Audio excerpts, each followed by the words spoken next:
Chapter 9. Jesus sends out the 12 disciples.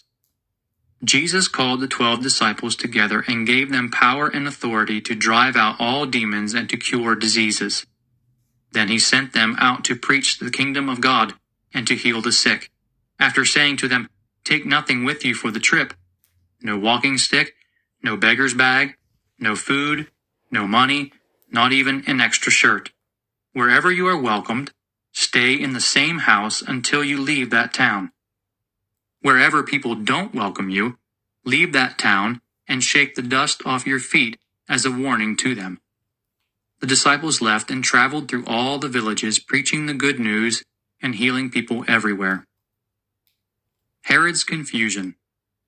When Herod, the ruler of Galilee, heard about all the things that were happening, he was very confused, because some people were saying that John the Baptist had come back to life. Others were saying that Elijah had appeared, and still others that one of the prophets of long ago had come back to life. Herod said, "I had John's head cut off, but who is this man I hear these things about?" And he kept trying to see Jesus. Jesus feeds 5,000.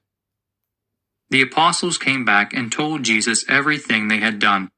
He took them with him, and they went off by themselves to a town named Bethsaida. When the crowds heard about it, they followed him. He welcomed them, spoke to them about the kingdom of God, and healed those who needed it. When the sun was beginning to set, the 12 disciples came to him and said, "Send the people away so that they can go to the villages and farms around here and find food and lodging, because this is a lonely place." But Jesus said to them, "You yourselves give them something to eat." They answered, "All we have are 5 loaves and 2 fish. Do you want us to go and buy food for this whole crowd?" There were about 5,000 men there.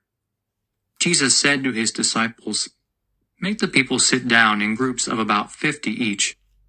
After the disciples had done so, Jesus took the 5 loaves and 2 fish, looked up to heaven, thanked God for them, broke them, and gave them to the disciples to distribute to the people. They all ate and had enough, and the disciples took up 12 baskets of what was left over. Peter's declaration about Jesus.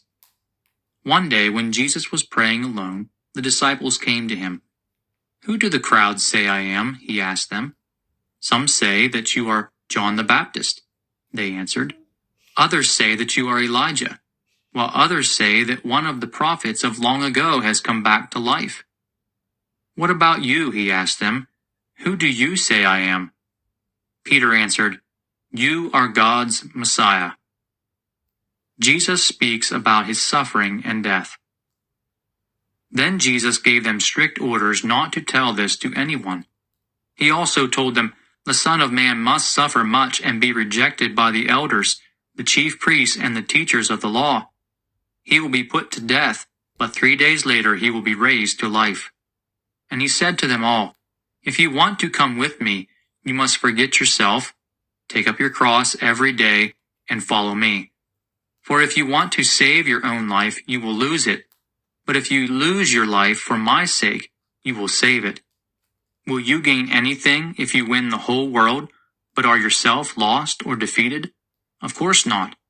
If you are ashamed of me and of my teaching, then the Son of Man will be ashamed of you when he comes in his glory, and in the glory of the Father and of the holy angels.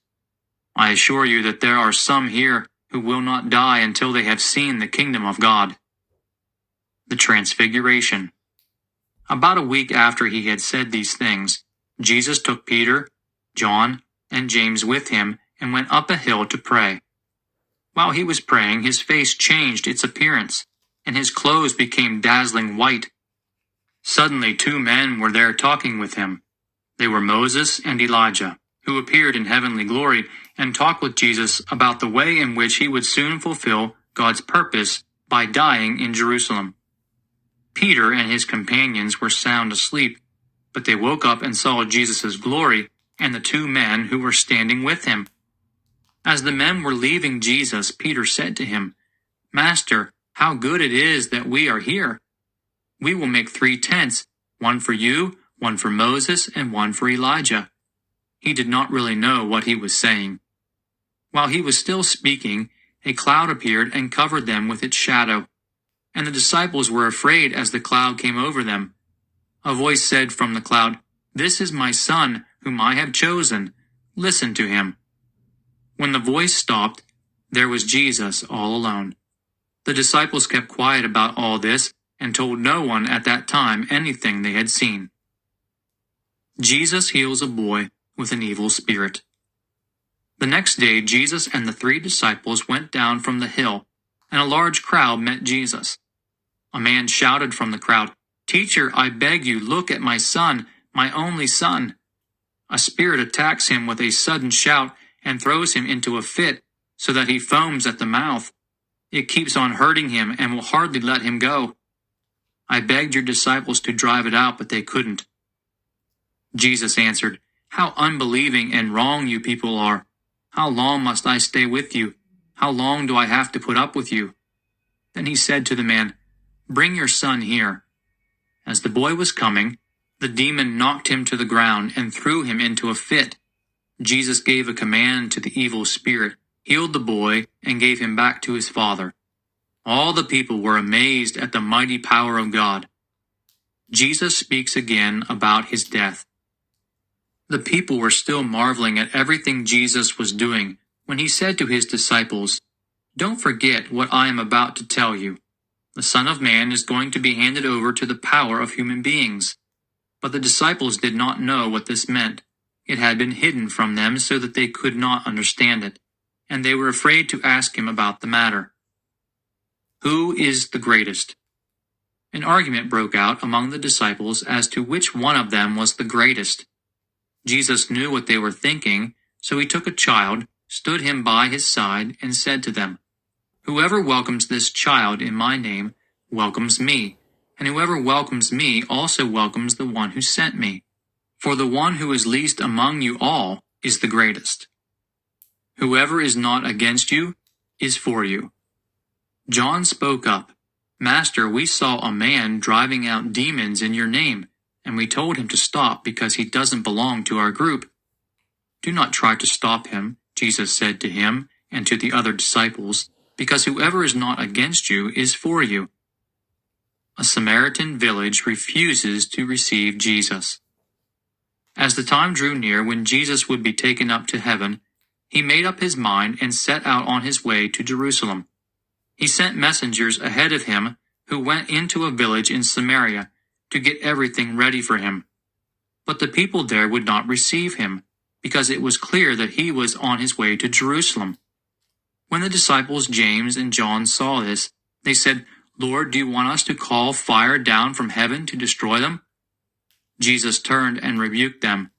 Then Jesus and his disciples went on to another village. The would-be followers of Jesus. As they went on their way, a man said to Jesus, "I will follow you wherever you go." Jesus said to him, "Foxes have holes and birds have nests, but the Son of Man has no place to lie down and rest." He said to another man, "Follow me." But that man said, "Sir, first let me go back and bury my father." Jesus answered, "Let the dead bury their own dead. You go and proclaim the kingdom of God." Someone else said, "I will follow you, sir, but first let me go and say goodbye to my family." Jesus said to him, "Anyone who starts to plow and then keeps looking back is of no use for the kingdom of God."